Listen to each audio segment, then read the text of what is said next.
रैदास जी के ठाकुर जी, ब्राह्मणों ने एक दिन राजा को जाकर के शिकायत कर दी, बोले रैदास को अधिकार नहीं है ठाकुर जी की सेवा का, ये छोटी जाति का व्यक्ति है, ठाकुर जी की सेवा तो हम ब्राह्मण ही कर सकते हैं।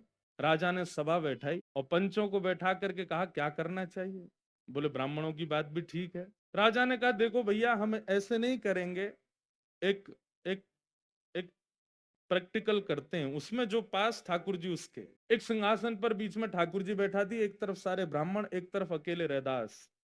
बोले कहो अब अपने भाव से ठाकुर जी को प्रसन्न करके दिखाओ, जिससे रीच करके ठाकुर जी उसकी तरफ मुख मोड़ लें, समझो उसी के हैं ठाकुर जी। पहले ब्राह्मणों ने षोडशोपचार किए, राजोपचार किए, पंचोपचार किए, हर प्रकार से ठाकुर जी को रिझाया, लेकिन ठाकुर जी नहीं मुड़े। सुबह से शाम हो गई, रैदास जी की बारी आई और रैदास जी ने बस एक पद गाया, जो तू तोड़ो राम तो सो प्रीत। रैदास जी ने इस पद को गाया और कहा नाथ, मेरे जैसे हजारों आपके लिए हैं, पर मेरे तो केवल आप। सब ही पहर एक ही आशा, मन क्रम वचन कहे रैदासा।